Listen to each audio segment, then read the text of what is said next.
Baik, bagaimana Bung Ade? Apa benar kalau memang ada aset-aset yang digadaikan itu tidak dilaporkan ke kantor akuntan publik? Iya, artinya seperti ini. Itu setara kas itu kita harus jelaskan bahwa setara kas itu kan ya kas yang ada penguasaan sama si penyelenggara negara.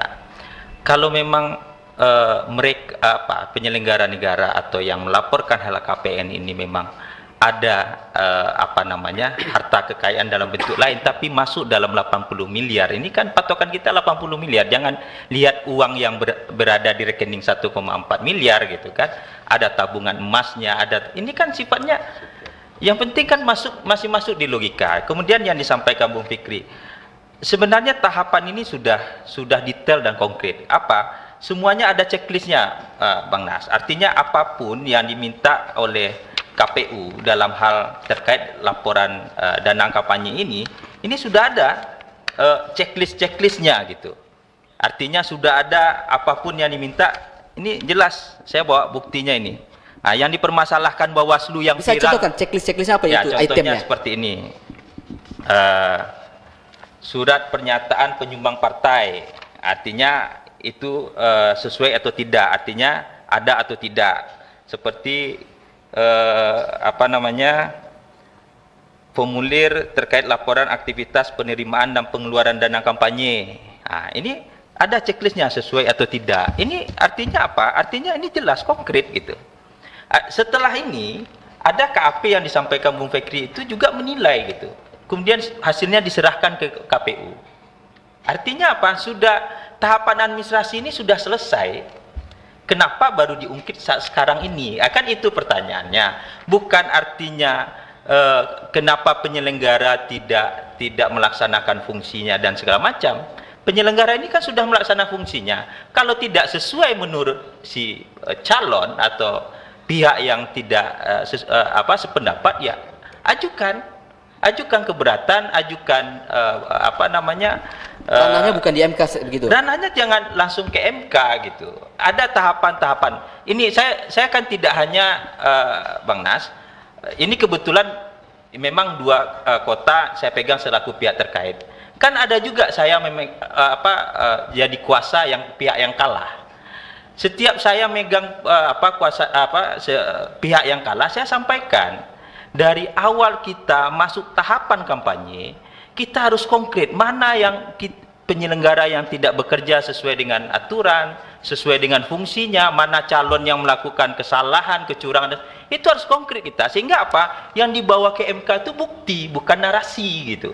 Ini narasi. Ini kan disusun bagaikan narasi jujur, adil, segala macam gitu. Ini pemahaman kami ya membaca permohonan, tapi faktanya itu seperti apa? Tidak jelas. Nah, contohnya, ini Bung Fikri, poin gugatannya terkait keterlibatan RT RW dan lurah. Ini dalam gugatan ini. Padahal petahana siapa? Petahana kan pemohon. Kita akan masuk ke situ. Tapi ini soal polemik soal dana kampanye dulu nih. Kira-kira Bung Fikri tadi dengan jawaban Bung Ade bagaimana? Mungkin Bang Nas ini Oh ya Bu KPU. Fauzan atau Bu Fauzan dulu ya, KPU. Silakan Ya. klarifikasi. Ini Sudah. saya. Sudah. Ini ada beberapa hal yang penting kita cermati mengenai gugatan permohonan pemohon, terlepas dari bagi kami permohonan itu memang tidak begitu konkret dalam arti misalnya pada bagian awal itu pemohon menarasikan tentang pentingnya kejujuran, tapi menggunakan jurisprudensi yang berkaitan dengan kejujuran untuk persyaratan calon, bukan permasalahan kampanye. Jadi ini dua hal yang bertolak belakang. Pada satu sisi bicara jujur memang, tapi alasan pertimbangan mahkamah yang digunakan untuk membawa ini ke MK juga keliru. Nah, mengenai dana kampanye, kita harus memahami, publik juga harus menyadari bahwa jangan serta-merta penyelenggara ini selalu disalahkan gitu ya. Artinya apa?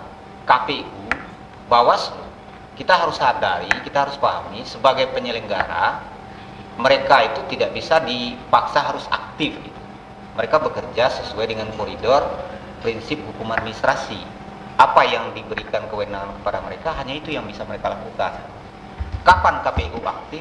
Ada waktunya, ketika sosialisasi, ketika memastikan persyaratan yang diatur oleh peraturan perundang-undangan, boleh mereka aktif. Misalnya memastikan DPT, lalu kemudian melakukan pencocokan dan segala macamnya yang berkaitan dengan Dalam hal dana kampanye tidak boleh aktif dalam begitu. hal dana kampanye. Tugas Pasif. KPU itu hanya pertama menetapkan ambang batas dana kampanye, dan itu sudah disepakati oleh paslon. Untuk Padang 80 miliar ya?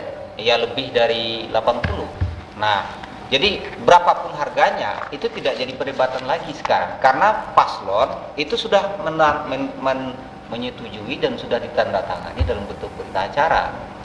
Dan itu yang kemudian ditetapkan oleh KPU Kota Padang melalui keputusan 1239 tahun 2024, sehingga kalau seandainya nanti paslon itu menggunakan dana kampanye, menerima dana kampanye atau mengeluarkan dana kampanye, artinya akumulasinya itu melebihi dari itu, baru pelanggaran gitu. Nah, terkait dengan ada kejujuran atau ketidakjujuran mengenai sumber atau ada mekanisme misalnya membuka yang itu bukan domainnya KPU. KPU hanya menerima setelah menunjuk akuntan yang melakukan audit terhadap sumber dana kampanye dan pengeluaran dana kampanye. KPU tugasnya menyampaikan laporan yang disampaikan oleh paslon, memberitahukan ke publik. Itu lebih dari itu KPU nggak boleh gitu. Kalau KPU masuk lalu kemudian menafsirkan sendiri apa yang disampaikan oleh akuntan, KPU sama saja melanggar undang-undang. Karena KPU hanya dalam konteks itu KPU pasif gitu. Artinya apa? Apa yang boleh dilakukan KPU? Hanya menjalankan perintah undang-undang dan peraturan pelaksana. Apa saja yang dibolehkan dalam hal dana kampanye, tugas atau kewajiban KPU untuk memverifikasi, untuk memeriksa, menerima laporan dari para pasangan calon ini, jadi peserta gini, pilkada? satu hal yang juga perlu kita ketahui mengenai ketidakpatuhan ini kan terungkap. Ini ada narasi yang harus kita luruskan di pemberitaan media resmi MK, bahwa ini sebenarnya bukan kepentingan KPU ya, tetapi KPU penting menjelaskan ini, bahwa paslon 01 itu 03 ya 45 itu tidak jujur. Seperti itu keterangan dari Bawaslu. Nah, ini perlu kita Tidak bicara patuh. dulu. Tidak patuh. Bukan tidak jujur, maaf. Keterangan Bawaslu kita baca seperti itu ya? Ya, tidak patuh. Keterangan itu dari mana didapatkan Bawaslu? Setelah Bawaslu melakukan pencermatan, mendapatkan akun dari MK. akun SIKADK dari KPU. Karena apa? Karena ada permohonan pemohon. Jadi ketika mau menyampaikan keterangan, Bawaslu kemudian memastikan bagaimana prosesnya di KPU. Akun itu diberikan oleh KPU kepada Bawaslu, lalu dibaca. Hasilnya sebenarnya bagaimana? Dari laporan yang dilansir oleh KPU di situs di web KPU, dua-duanya juga nggak patuh dalam soal itu.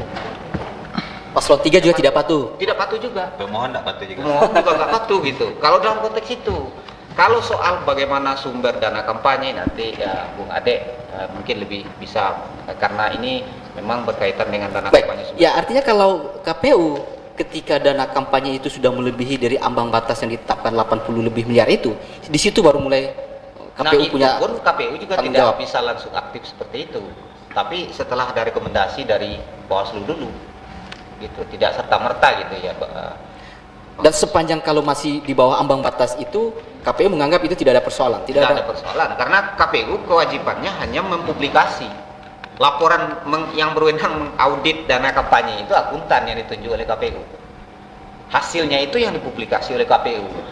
Tapi sebelum itu, untuk menarasikan bagaimana hasilnya, KPU melakukan pencermatan dan itu sudah dituangkan di dalam keputusan KPU. Dan